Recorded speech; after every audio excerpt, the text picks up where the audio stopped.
الحمدللہ وحدہ والصلاة والسلام علی من لا نبی بعدہ فاعوذ باللہ من الشیطان الرجیم بسم اللہ الرحمن الرحیم قال اللہ سبحانہ وتعالی وهو الذی يقبل التوبة عن عباده ويعفو عن السیئات ويعلم ما تفعلون۔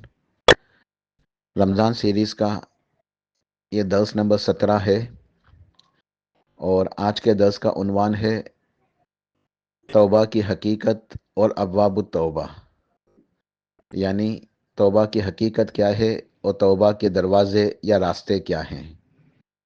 رمضان کا مہینہ اسے کہتے ہیں شہر الرمضان، شہر الغفران، کہ رمضان کا مہینہ مغفرت کا مہینہ ہے۔ شہر التوبہ بھی کہتے ہیں کہ یہ توبہ کا مہینہ ہے، استغفار کا مہینہ ہے۔ رمضان کا مہینہ اللہ تعالیٰ سے رجوع کرنے کا مہینہ ہے، اپنے گناہوں کو بخشوانے کا مہینہ ہے،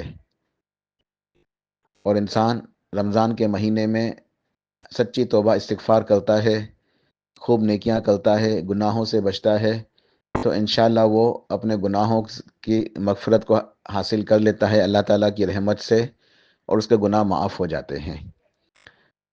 لہٰذا رمضان کے مہینے میں ہمیں اللہ تعالیٰ سے سچی توبہ کرنی چاہیے اور آئندہ کے لیے اپنی اصلاح کر لینی چاہیے، تاکہ اب تک پیچھے جو ہو چکا وہ معاف ہو جائے اور آئندہ انسان نیکی اور تقوی کے مطابق زندگی گزارے۔ ابواب التوبہ، توبہ کے راستے یا توبہ کے دروازے، یہ ایک اہم موضوع ہے سمجھنے کے لیے کہ توبہ کی حقیقت کیا ہے اور وہ کون سے راستے ہیں جن کے اوپر چل کر ایک انسان اپنی توبہ کو پختہ کر سکتا ہے، اپنی توبہ کو حقیقی معنوں میں توبۃ النصوحہ، سچی توبہ، اصلاح والی توبہ، اور ایسی توبہ جو اللہ پاک پسند فرماتے ہیں، جس توبہ سے اللہ تعالیٰ خوش ہوتے ہیں اور اس توبہ کرنے والے کے سارے گناہ معاف ہو جاتے ہیں، تو وہ سچی توبہ ہے، توبۃ النصوحہ۔ تو کس طریقے سے انسان سچی توبہ کرے؟ امام بحقی رحمہ اللہ نے ایک حدیث بیان کی ہے۔ سیدنا عبداللہ بن عباس رضی اللہ تعالیٰ عنہما ارشاد فرماتے ہیں، قال رسول اللہ صلی اللہ علیہ وسلم التائب من الذنب کمن لا ذنب لہ، کہ گناہوں سے توبہ کرنے والا ایسا ہے جیسا کہ اس نے کوئی گناہ کیا ہی نہیں ہے۔ یعنی یہ اللہ تعالیٰ کی رحمت ہے کہ جب کوئی بندہ مومن اللہ تعالیٰ سے سچی توبہ کرتا ہے، اپنے گناہوں سے تائب ہو جاتا ہے، التائب من الذنب، گناہوں سے تائب ہو جانے والا، کمن لا ذنب لہ، وہ ایسا ہے جیسے اس نے گناہ کیے ہی نہیں ہیں۔ یعنی پیچھے جو گناہ ہو چکے ہیں وہ سب کے ساتھ بالکل معاف ہو جاتے ہیں، ختم ہو جاتے ہیں۔ جو سچی توبہ کرتا ہے اس کے پیچھے سارے گناہ معاف ہو جاتے ہیں، وہ بندہ ایسا ہوتا ہے جیسے اس نے گویا گناہ کیا ہی نہیں ہے۔ پیچھے اکاؤنٹ کے اندر، نامہ اعمال کے اندر کوئی گناہ بچتا ہی نہیں ہے، سب کے سب معاف ہو جاتے ہیں۔ یہ روایت بیان کرنے کے بعد حضرت عبداللہ بن عباس رضی اللہ عنہما ارشاد فرماتے ہیں، قال ابن عباس رضی اللہ عنہما کم من تائب یرید یوم القیامت یظن انہ تائب ولیس بتائب لانہ لم یحکم ابواب التوبہ۔ بہت ہی ایک اہم اور خوبصورت نصیحت ہے، بہت ہی ہمارے لیے ایک قابل توجہ یہ بات ہے۔ سیدنا عبداللہ بن عباس رضی اللہ تعالیٰ عنہما ارشاد فرماتے ہیں، کم من تائب، کتنے ہی ایسے توبہ کرنے والے ہیں، کتنے ایسے لوگ ہیں جو اپنے تئیں تو یہ سمجھتے ہیں کہ ہم نے توبہ کر لی، توبہ کرنے والے، یرید یوم القیامتی، وہ آئیں گے کل قیامت والے دن، یظن انہ تائب، ان کا گمان یہ ہوگا، ان کی سوچ یہ ہوگی کہ ہم تو دنیا کے اندر توبہ کر چکے تھے، ہمارے گناہ تو معاف ہو چکے تھے، ہم تو توبہ کرنے والے ہیں۔ اور یہ جو توبہ کرنے والا ہوتا ہے، توبہ کا مطلب کیا ہے کہ بار بار اللہ تعالیٰ کی طرف پلٹنے والا، لوٹنے والا، رجوع کرنے والا۔ یہ اللہ تعالیٰ کو کتنا پسند ہے کہ قرآن پاک کی آیت ہے کہ ان اللہ یحب التوابین و یحب المتطہرین، کہ یقیناً بے شک اللہ تعالیٰ محبت فرماتا ہے، پسند فرماتا ہے توبہ کرنے والے، لوٹنے والے سے اور پاک و صاف طہارت حاصل کرنے والوں سے۔ تو توبہ کرنے والے اللہ تعالیٰ کے محبوب ہیں۔ التائب من الذنب کمن لا ذنب لہ، جو گناہوں سے سچی توبہ کرتا ہے اس کے سارے گناہ معاف ہو جاتے ہیں، گویا اس نے گناہ کیے ہی نہیں ہیں۔ تو اس حدیث کے فوراً بعد ہی سیدنا عبداللہ بن عباس رضی اللہ عنہما ہمیں یہ نقطہ سمجھا رہے ہیں کہ کم من تائب یرید یوم القیامہ، کہ کتنے ہی ایسے توبہ کرنے والے ہوں گے جو آئیں گے کل قیامت والے دن، یظن انہ تائب، وہ یہ سمجھ رہے ہوں گے کہ ہاں ہم تو توبہ کرنے والے تھے، ہم تو دنیا میں توبہ کرتے تھے، ہم نے توبہ استغفار کر لیا، اپنے گناہ معاف فرما دیے۔ وَلَيْسَ بِتَائِب، لیکن اللہ تعالیٰ کے ہاں وہ تائب لکھے ہوئے نہیں ہوں گے، ان کا شمار ان لوگوں میں نہیں ہوگا جو تائب ہیں، جنہوں نے توبہ کی اللہ تعالیٰ سے، ان لوگوں کا شمار ان کے اندر نہیں ہو رہا ہوگا۔ وہ اپنے تئیں یہ سمجھ رہے ہوں گے، اپنے حساب سے تو وہ یہ جان رہے ہوں گے، سمجھ رہے ہوں گے، خوش ہوں گے کہ ہم نے دنیا میں توبہ کی تھی، ہم توبہ کرنے والے، لیکن حقیقت میں اللہ تعالیٰ کے یہاں وہ توبہ کرنے والے نہیں تھے، ان کی توبہ قبول ہی نہیں ہوئی، ان کی توبہ اللہ تعالیٰ کے پاس مقبول ہی نہیں، وہ رد کر دی گئی۔ لِأَنَّهُ، کیوں؟ لم یحکم ابواب التوبہ، انہوں نے توبہ کے دروازوں کو مضبوط نہیں کیا۔ وہ اللہ تعالیٰ کے پاس تائب کیوں شمار نہیں ہوں گے؟ ان کی توبہ کیوں مقبول نہیں ہوئی؟ ان کے گناہ کیوں معاف نہیں ہو سکے؟ وجہ یہ ہے، سیدنا عبداللہ عباس اللہ تعالیٰ عنہما ارشاد فرماتے ہیں، لِأَنَّهُ لَمْ يُحْكِمْ أَبْوَابَ التَّوْبَةِ، جو توبہ کے راستے تھے، جو توبہ کے دروازے تھے، جن دروازوں سے گزر کر، جن راستوں پہ چل کے ان کی توبہ کو مضبوط ہونا تھا، پختہ ہونا تھا، اللہ تعالیٰ کے پاس مقبول ہونا تھا، وہ ان کا تقاضے، وہ توبہ کے تقاضوں کو مکمل نہ کر سکے، ان راستوں پہ نہ چل سکے، ان دروازوں سے گزر نہیں سکے، وہ اس منزل کو نہیں پہنچ سکے جو منزل ان کے لیے تھی، جو راستہ ان کے لیے تھا۔ تو اپنے تئیں بس وہ زبانی توبہ کر کے یہ سمجھتے رہے کہ ہم تو توبہ کرنے والے تھے، ہم نے توبہ کر لی، لیکن حقیقت میں وہ خود فہمی کا شکار ہوں گے، دھوکہ دہی کا شکار ہوں گے، شیطان نے ان کو دھوکہ دے دیا اور ان کی توبہ قبول نہیں ہوئی، وہ توبہ کرنے والے نہیں ہوں گے۔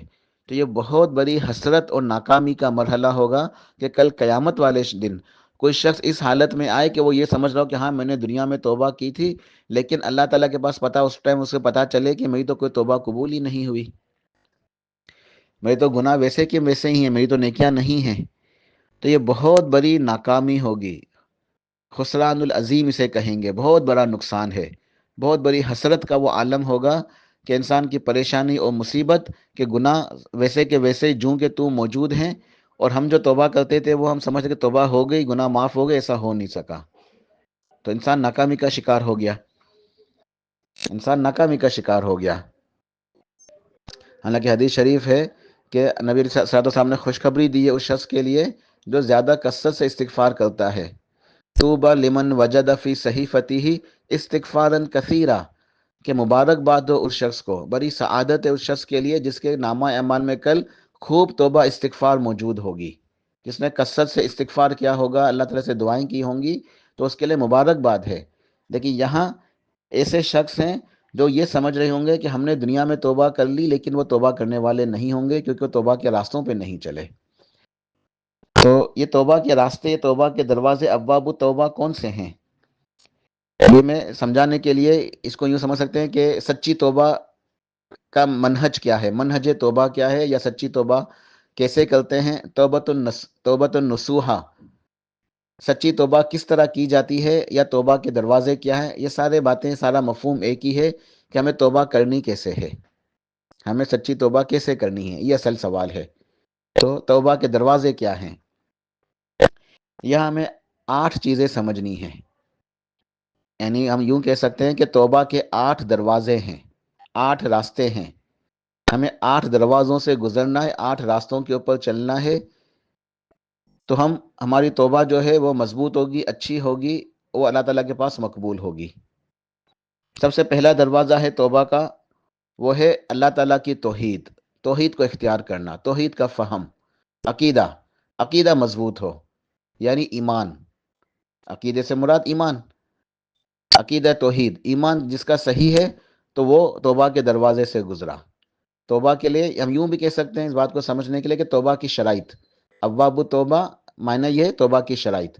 تو پہلا دروازہ یا پہلا راستہ یا پہلی شرط یہ ہے کہ اللہ تعالیٰ کی توحید، توحید کے اندر خلل نہیں ہونا چاہیے، اللہ کی عبادت کرنی ہے، شرک سے بچنا ہے، تو گناہ معاف ہو جاتے ہیں۔ یہ پہلا دروازہ ہے، پہلی شرط ہے سچی توبہ کے لیے۔ دوسرا دروازہ یا دوسری شرط ہے وہ ہے اتباع سنت، اللہ کے نبی کریم صلی اللہ علیہ وسلم کی اتباع کرنا، آپ کی سنتوں کے مطابق زندگی گزارنا۔ اتباع سنت، اتباع سنت کا جو راستہ ہے یہ توبہ کا راستہ ہے۔ اتباع سنت یہ ایک دروازہ ہے جس سے گزر کے انسان کی توبہ قبول ہوتی ہے۔ تو اتباع سنت یہ دوسری شرط ہے، دوسرا راستہ ہے توبہ کا۔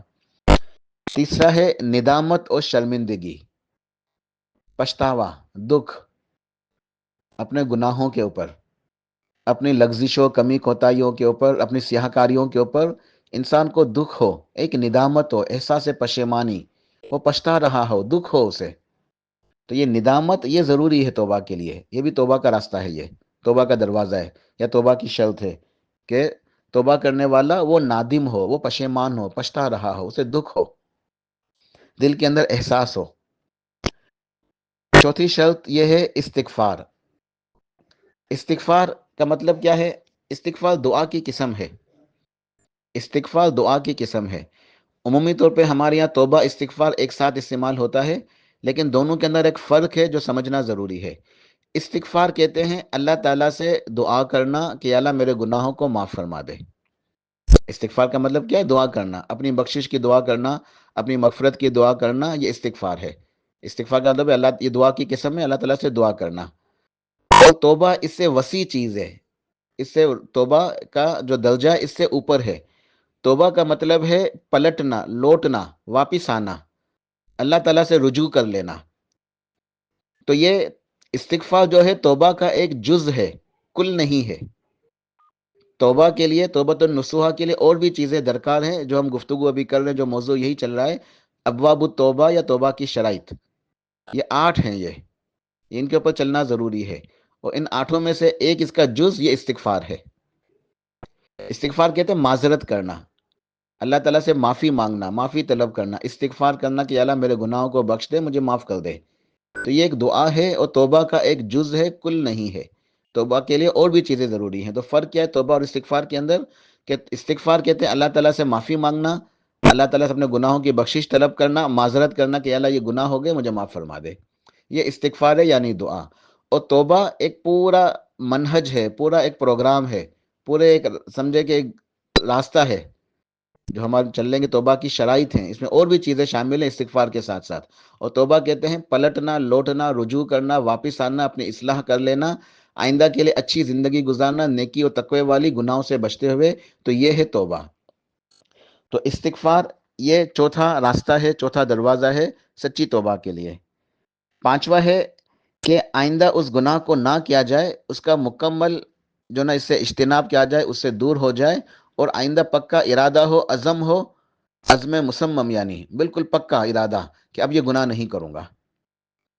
جو گناہ انسان سے ہو گئے اس سے انسان دور ہو جائے، گناہوں کو چھوڑ دے، اور آئندہ نہ کرنے کا عزم کرے، ارادہ کرے، اور یہ ارادہ پکا ہونا چاہیے، پختہ، پختہ ارادہ، پختہ عزم کہ آئندہ اس گناہ کی طرف نہیں لوٹوں گا، آئندہ یہ گناہ نہیں کروں گا، اس گناہ سے دور ہو جاؤں گا، گناہ سے بچوں گا، گناہ کے قریب بھی نہیں جاؤں گا۔ تو پکا ارادہ ہو، آئندہ نہ کرنے کا عزم ہو، یہ پانچواں راستہ ہے، پانچواں دروازہ ہے۔ چھٹا دروازہ یا چھٹی شرط یوں کہہ سکتے ہیں، چھٹی شرط کیا ہے کہ اگر معاملہ حقوق العباد کے اندر کوئی کمی کوتاہی کا تھا، جس گناہ سے توبہ کی جا رہی ہے اس کا تعلق بندوں کے حقوق سے تھا، کسی کو تکلیف پہنچائی ہے، کسی کے پیسے کھائے ہیں، کسی کو اور طریقے سے تکلیف دی ہے، کسی کو گالی دی ہے، غیبتیں کی ہیں، برا سلوک کیا ہے، برے اخلاق سے پیش آئے ہیں، کسی کے اوپر ظلم کیا ہے، زیادتی کی ہے، تو سچی توبہ کرنے والا اس کے لیے لازم ہے کہ ان حقوق کی تلافی کرے، اس کا ازالہ کرے، بندوں سے معاف کرائے، دنیا کے اندر پیسے کھائیں تو پیسے لوٹا دے، کوئی اور گناہ کیا ہے تو اس کا ازالہ کرے، انہیں خوش کرے، انہیں راضی کرے، بندوں سے معاف کروا لے، تو جو کمی کوتاہی ہوئی ہے اس کی تلافی کرے، اس کا ازالہ کرے۔ حقوق العباد کا معاملہ، کیونکہ اللہ پاک اپنے حقوق تو معاف فرما دیتا ہے انشاءاللہ، لیکن حقوق العباد بندے ہی معاف کریں گے، پھر وہ نیکیوں کی صورت میں معاملہ ہوگا جو انتہائی خوفناک مرحلہ ہوگا کہ انسان کے پاس دینے کے لیے کچھ نہیں ہوگا، حقوق العباد والے آئیں گے اور شکایتیں جمع ہوتی رہیں گی کہ یا اللہ اس نے مجھے مارا، کوئی کہتا ہے اس نے میرے پیسے چھین لیے، کوئی کہتا ہے اس نے میرے ساتھ یہ کیا، میرے ساتھ یہ کیا، مجھے گالی دی، میرے ساتھ ظلم کیا، میرے ساتھ زیادتی کی، تو اس کی نیکیاں جو ہے ان کو دے دی جائیں گی۔ جن کے پاس ظلم و زیادتی ہوئی ہوگی، جن کی حق تلفی ہوئی ہے، تو یہ اس شخص کی نیکیاں ان کے اندر تقسیم کر دی جائیں گی. پھر بھی اگر حقوق باقی ہوں گے تو اس کی نیکیاں ختم ہو گئی تو ان کے گناہ اس کے اوپر لاد دیے جائیں گے. تو معاملہ یہاں بہت ہی خطرناک ہے. تو دنیا کے اندر اس کا ازالہ کرنا ہے، دنیا کے اندر اس کو معاف کرا لینا ہے. جو کمی کوتاہی ہوئی ہے حقوق العباد کے معاملے میں تو اس کو صحیح کرنا ہے، اس کی تلافی کرنی ہے. یہ چھٹی شرط ہے، چھٹا راستہ ہے. ساتواں ہے کہ اب گناہوں کی زندگی تو چھوڑ دی، توبہ کر لی، اب نیکیاں کرو. اب خوب کثرت سے اچھے کام کرو، نیکیاں کرو، عمل الصالحات کرو، حسنات جمع کرو. نیکیاں کرنا یہ ضروری ہے. توبہ کو پختہ کرنے کے لیے، توبہ کو مضبوط کرنے کے لیے، اللہ تعالیٰ کے پاس میں توبہ کو قبول کروانے کے لیے نیکیاں کرنی لازم شرط ہے. یہ لازمی دروازہ ہے، یہ ایک راستہ ہے جس کے اوپر لازم چلنا ہے. نیکیاں کرنی ہیں، اب خوب کثرت سے نیکیاں کرنی ہیں. اور آٹھویں شرط یہ ہے، آٹھواں دروازہ یہ ہے کہ یہ جو جتنے بھی چیزیں بیان ہوئی ہیں ان سب کے اندر اخلاص ہونا چاہیے، خلوص ہونا چاہیے، خالص اللہ کی رضا کے لیے ہونی چاہیے. توبہ خالص اللہ کی رضا کے لیے ہونی چاہیے. مثال کے طور پر ایسا نہ ہو کہ کوئی شخص شراب پینے کا عادی ہے، گنہگار ہے. اب اسے ڈاکٹر کہہ دیتا ہے کہ تمہاری طبیعت خراب ہو گئی ہے، عمر زیادہ ہو گئی، تمہارے اندر سارے نظام خراب ہو گئے ہیں، اب اگر تم توبہ پیو گے تو تم مر جاؤ گے، تمہاری صحت انتہائی خراب ہو گئی. اگر تم شراب پیو گے، میں شراب کی بات کروں، زبان سلیپ ہو گئی، اگر تم شراب پیو گے، کسی عادی شرابی سے اگر ڈاکٹر کہے کہ اب اگر تم شراب پیو گے تو تمہاری زندگی کو خطرہ ہے، تم مر سکتے ہو، لہٰذا شراب نوشی نہ کرو. اب وہ شراب سے توبہ کر لے کہ میں توبہ کرتا ہوں، آئندہ میں شراب نہیں پیوں گا، تو کیا اس کی توبہ ہے؟ نہیں. کیوں؟ اس کی توبہ کے اندر اخلاص نہیں ہے. اس نے یہ شراب نوشی جو ترک کی ہے، اسے جو توبہ کر رہا ہے، یہ اللہ کے لیے نہیں کر رہا، بلکہ کس کے لیے کر رہا ہے کہ ڈاکٹر نے بتایا کہ اس کی صحت کو خطرہ ہے، ابھی مزید شراب نوشی کرے گا تو جان کو خطرہ لاحق ہو سکتا ہے، مر سکتا ہے، لہٰذا وہ موت کے ڈر سے یہ کر رہا ہے، اللہ کے ڈر سے نہیں کر رہا. ایک اور مثال کے طور پہ کوئی شخص عادی چور ہے، کسی محلے کے اندر روزانہ چوری کرتا ہے. اب اس علاقے میں جو تھانے دار ہے وہ تبدیل ہو گیا، پرانے والے کی جگہ دوسرا آ گیا. جو پرانا والا تھا وہ اتنا سخت نہیں تھا. یہ جو نیا تھانے دار آیا یہ بہت ہی سخت ہے، سخت مزاج کا ہے، مجرموں کے ساتھ بڑی سختی سے پیش آتا ہے، سختی سے نمٹتا ہے. اس کا ایک روب و دبدبا ہے، اسے چاروں طرف جو ہے نا وہ اپنے جو ہے نا وہ گشت بڑھا دیا ہے، چوروں کو پکڑو، جو بھی چوری کرے اسے سزا دو. اب اسے دیکھا کہ اتنی چوری کے اوپر اتنی سختی ہو گئی ہے، نیا تھانے دار آ گیا ہے، اب چوری کرنا ممکن نہیں رہا. اب وہ چور توبہ کر لے چوری سے، کیا میں چوری نہیں کروں گا، میں توبہ کر لیتا ہوں. تو کیا اس کی توبہ ہے؟ نہیں، کیونکہ وہ تھانے دار کے ڈر سے، پولیس کے ڈر سے جو ہے نا وہ توبہ سے، جو وہ چوری کرنے سے توبہ کر رہا ہے، اللہ کے ڈر سے نہیں کر رہا. تو اخلاص ہونا چاہیے توبہ کرنے کے لیے. اخلاص ہونا چاہیے کہ اللہ کے لیے، اللہ کی رضا کے لیے، اللہ سے عذاب سے ڈرتے ہوئے، اللہ کی نافرمانی سے ڈرتے ہوئے میں توبہ کر رہا ہوں. یہ میری توبہ دنیاوی فائدے کے لیے، دنیاوی ڈر کے لیے، دنیاوی کسی لالچ کے لیے یا نام و نمود ریاکاری دکھلاوے کے لیے نہیں ہے، خالص اللہ کی رضا کے لیے ہے. تو توبہ کے اندر بھی اخلاص درکار ہے، ریاکاری نہیں چلے گی، کوئی دنیاوی فائدہ نہیں، کوئی دنیاوی لالچ نہیں، خالص اللہ کی رضا کے لیے توبہ ہو. تو یہ 8 دروازے ہیں توبہ کے، یا 8 شرائط ہیں توبہ کی. اللہ تعالیٰ کی توحید یعنی ایمان، اتباع سنت، ہر عمل سنت کے مطابق ہو، ندامت ہو، پچھتاوا ہو، استغفار کرے کثرت سے، اللہ تعالیٰ سے دعائیں مانگے، روئے گر گرا استغفار کرے، آئندہ نہ کرنے کا عزم کرے، حقوق العباد کی تلافی کرے، خوب کثرت سے مزید نیکیاں کرے اور اخلاص کے ساتھ. تو یہ 8 دروازے ہیں، جو ان دروازوں سے گزرتا ہے، جو ان راستوں پہ چلتا ہے، اس کی توبہ اصل میں حقیقی توبہ ہے، اس کی توبہ ہے حقیقی توبہ. تو یہ تھے توبہ کی شرائط یا توبہ کے دروازے. اب کچھ انشاءاللہ قرآن پاک کی آیات اور احادیث جن سے یہ تمام مسائل انشاءاللہ اخذ کیے گئے ہیں. سورہ شورہ آیت نمبر 25 ہے، وَهُوَ الَّذِي يَقْبَلُ التَّوْبَةَ عَنْ عِبَادِهِ، کہ وہ اللہ کی ذات ہے جو اپنے بندوں کی توبہ کو قبول فرماتا ہے. جب بندے اپنے رب سے توبہ کرتے ہیں، سچی توبہ کرتے ہیں، تو اللہ تعالیٰ ان کی توبہ کو قبول فرماتا ہے. وَيَعْفُو عَنِ السَّيِّئَاتِ، اور ان کے گناہوں سے درگزر فرماتا ہے. ان کے گناہوں کو، کمی کوتاہیوں کو وہ رب بخش دیتا ہے، معاف کر دیتا ہے، درگزر فرماتا ہے. وَيَعْلَمُ مَا تَفْعَلُونَ، اور وہ جانتا ہے تمہارے تمام افعال کو، تمہارے تمام اعمال کو، تم جو کچھ کر رہے ہو وہ رب سے مخفی نہیں ہے، وہ رب جانتا ہے. لہٰذا اس آیت سے ہمیں نصیحت ہوتی ہے کہ اللہ تعالیٰ توبہ قبول کرنے والا ہے، گناہوں کو معاف کرنے والا ہے، لہٰذا اللہ تعالیٰ ہمارے اوپر نگہبان ہے، نگران ہے، وہ دیکھتا ہے، سنتا ہے، لہٰذا ہمیں چاہیے ہم گناہوں سے بچیں۔ سورہ ہجر آیت نمبر 45 اور آیت نمبر سورہ ہجر کی آیت ہے آیت نمبر 45، یہ 45 ہے، 49 اور 50۔ آیت کا نمبر شاید غلط ہو گیا، میں چیک کر لوں گا انشاءاللہ۔ 49 اور 50 ہے شاید۔ فرمانے باری تعالیٰ ہے نبع عبادی انی انا الغفور الرحیم۔ سورۃ الحجر ارشاد فرمایا نبع عبادی انی انا الغفور الرحیم وان عذابی هو العذاب العلیم۔ نبعی یعنی آپ خبر دے دیجئے، نبی ہوتا ہی خبر دینے والا، اے میرے حبیب صلی اللہ علیہ وسلم آپ خبر دے دیں، بتا دیں، انفارم کر دیں، میرا پیغام پہنچا دیں۔ نبعی کن کو؟ عبادی میرے بندوں کو۔ اے میرے حبیب آپ میرے بندوں کو، آپ اپنی امت کو خبر دے دیں، بتا دیں انہیں۔ کیا بتا دیں؟ انی انا الغفور الرحیم، کہ یقیناً بے شک میں تو بہت زیادہ معاف کرنے والا اور بہت زیادہ مسلسل کثرت سے رحم کرنے والا ہوں۔ میں تو بہت زیادہ بخشش والا ہوں، غفور ہوں، یہ مبالغے کا صیغہ ہے، بہت زیادہ معاف کرنے والا، بہت زیادہ غفور مغفرت والا، اور رحیم ہوں، رحم والا ہوں۔ لیکن اگلی آیت میں ارشاد فرمایا کہ انہیں ایک بات اور سمجھا دیں، ایک اور خبر دے دیں، وَأَنَّ عَذَابِي هُوَ الْعَذَابُ الْعَلِيمُ، کہ یقیناً میرا عذاب بھی بہت ہی سخت ہے، میرا عذاب بہت ہی سخت ہے، میں بخشنے والا بھی ہوں، میں رحم کرنے والا بھی ہوں، اور میرا عذاب جو ہے، میرا عذاب بھی بہت ہی شدید ہے، میرا عذاب بھی بہت زیادہ شدید ہے، لہٰذا میرے عذاب سے بھی ڈرو، میرے عذاب سے بھی ڈرو۔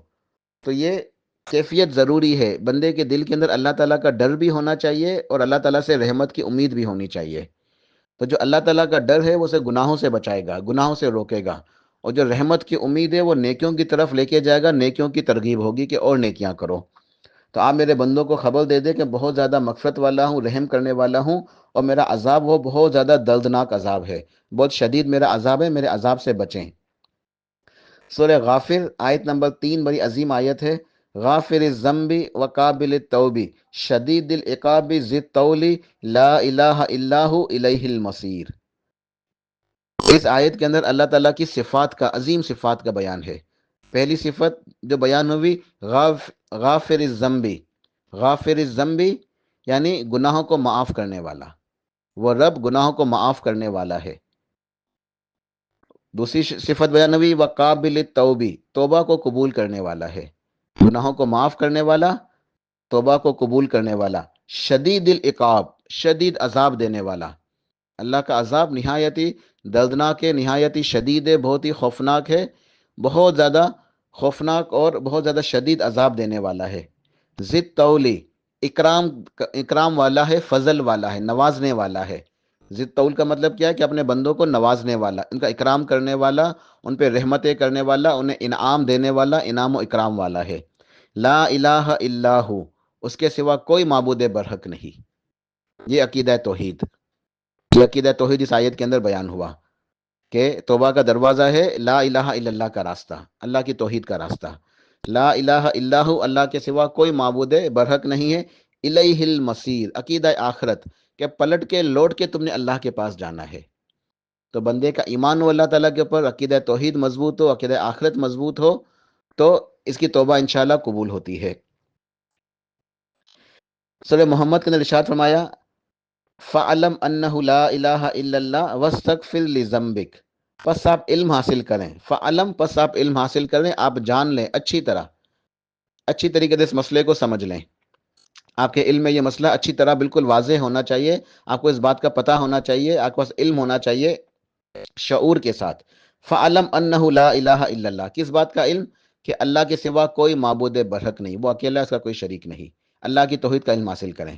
فَعَلَمْ أَنَّهُ لَا إِلَٰهَ إِلَّا اللَّهُ وَاسْتَغْفِرْ لِذَنبِكَ، اور اس کے بعد پھر اپنے گناہوں کی معافی مانگے۔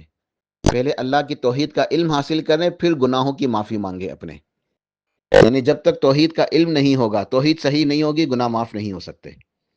تو عقیدہ توحید جو ہے یہ پہلی شرط ہے، پہلا راستہ ہے، پہلا دروازہ ہے توبہ کا۔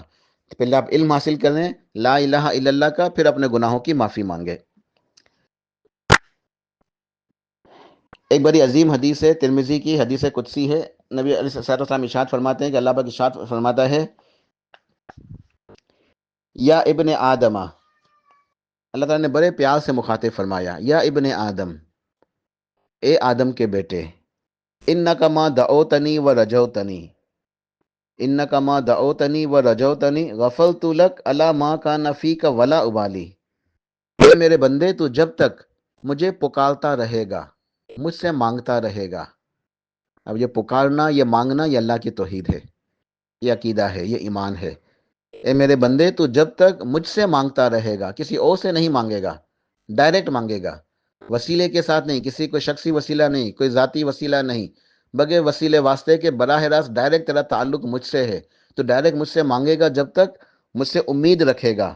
دعوتنی و رجوتنی، مجھے پکارتا رہے گا، مجھ سے مانگتا رہے گا، دعائیں کرتا رہے گا، استغفار کرتا رہے گا، اور مجھ سے ہی امید رکھے گا۔ غفلت لک علی ما کان فیک ولا ابالی، تیرے پاس جو کچھ بھی ہے، جتنے بھی گناہ ہیں، جتنی بھی کثرت سے جو گناہ ہوں گے، میں سب کے سب معاف کر دوں، مجھے کوئی پرواہ نہیں۔ یا ابن آدم، اے آدم کے بیٹے، لو بلغت ذنوبک عنان السما، اگر تیرے گناہ آسمان کی بلندیوں کو پہنچ جائیں، ثم استغفرتنی، پھر تو مجھ سے استغفار کرے، مجھ سے دعا کرے۔ یہ استغفار کرنا یہ ضروری ہے توبہ کے لیے، توبہ کی شرط ہے، توبہ کا دروازہ ہے۔ ثم استغفرتنی، تو مجھ سے استغفار کرے، غفرت لک ولا ابالی، میں تیرے آسمان کی بلندیوں کو پہنچ جانے والے جتنے بھی گناہ ہیں ان سب کو معاف کر دوں، مجھے کوئی پرواہ نہیں۔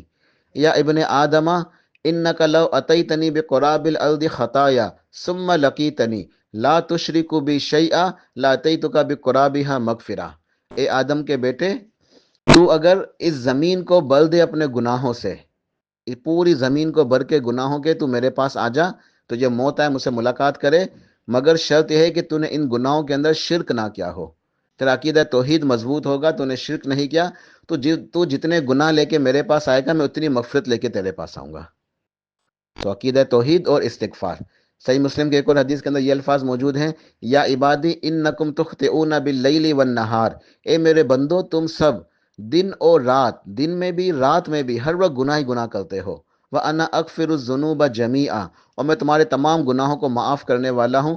فَاسْتَغْفِرُونِی، پس تم مجھ سے استغفار کرو، پس تم مجھ سے استغفار کرو، اغفر لکم، میں تمہارے گناہوں کو معاف کر دوں گا۔ تو استغفار یہ توبہ کی ایک اہم اور لازم شرط ہے۔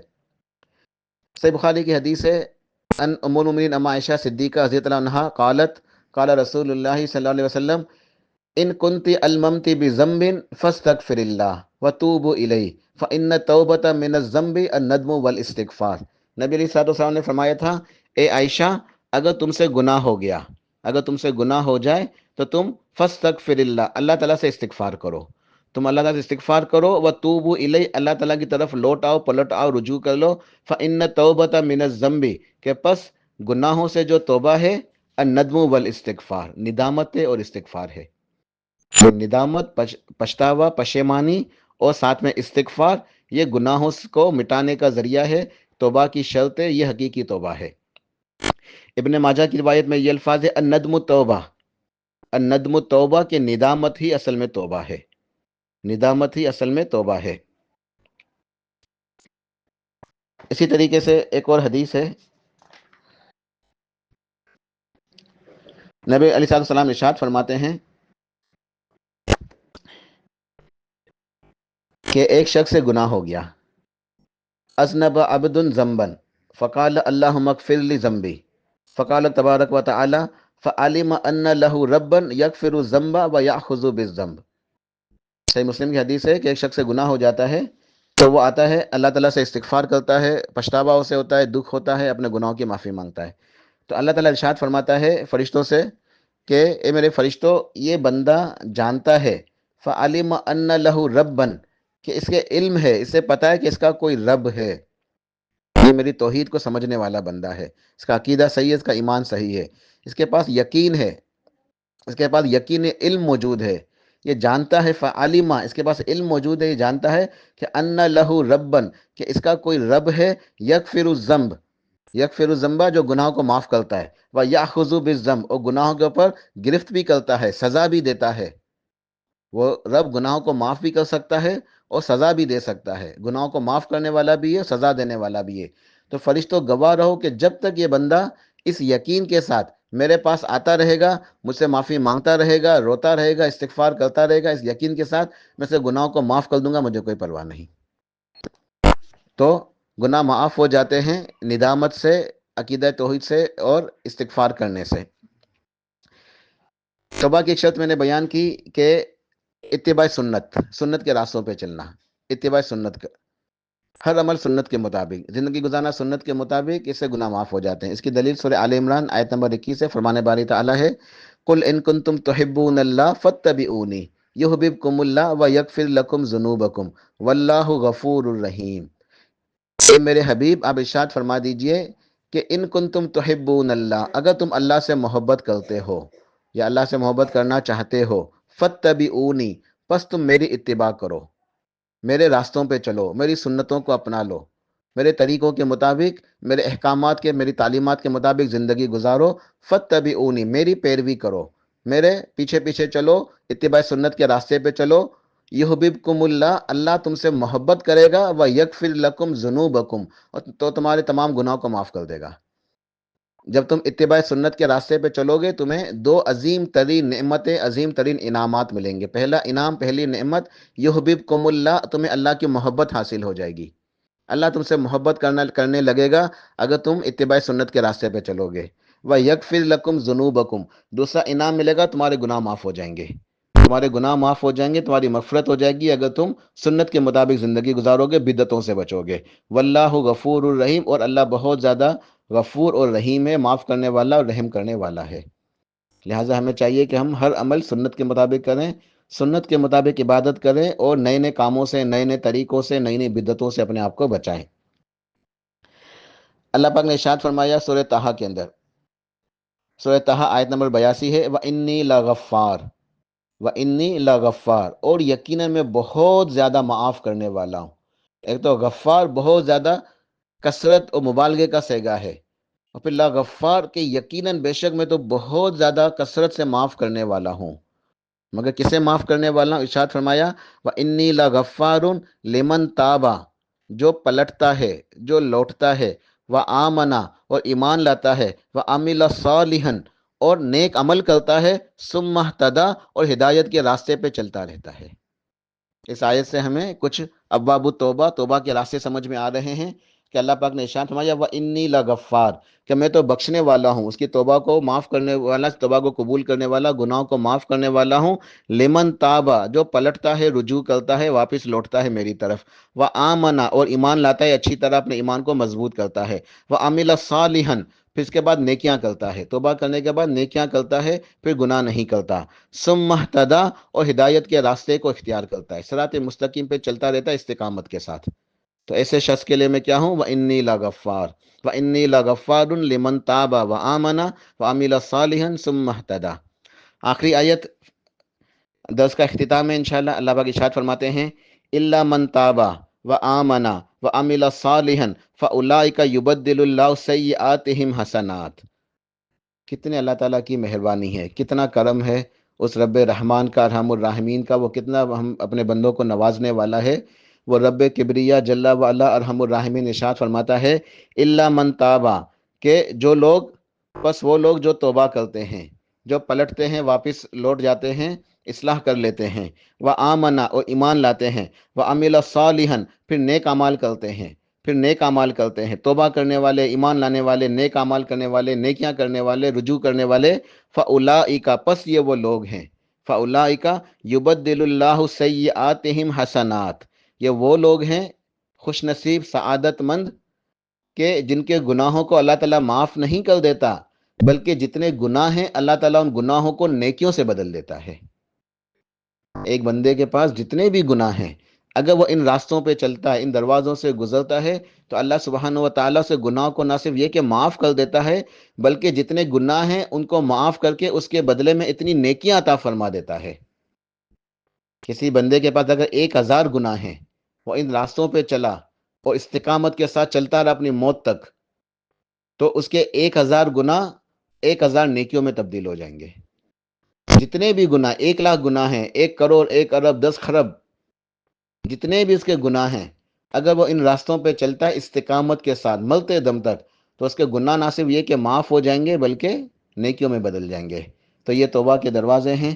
اور جیسے عبداللہ بن عباس نے کیا ارشاد فرمایا کہ بہت سارے ایسے لوگ ہوں گے قیامت والے دن آئیں گے جو سمجھ رہے ہوں گے کہ ہم نے توبہ کر لی، لیکن حقیقت ان کی توبہ ہوئی نہیں ہوگی، کہ وہ توبہ کے دروازوں سے نہیں گزرے۔ تو ہمیں چاہیے کہ جو توبہ کے 8 دروازے ہیں، ان دروازوں کے مطابق ان دروازوں سے گزرے، ان راستوں پہ چلے، یعنی توبہ کی شرائط ہیں یہ، ان شرائط کو پورا کرے، ان کے مطابق زندگی گزارے، تاکہ ہماری توبہ اللہ تعالیٰ کے پاس قبول ہو جائے، ہمارے گناہ معاف ہو جائیں، اور بلکہ ہمارے گناہ نیکیوں میں بدل جائیں۔ اللہ پاک توفیق عطا فرمائے۔ سبحان ربک رب العزت عما یصفون وسلام علی المرسلین والحمد للہ رب العالمین۔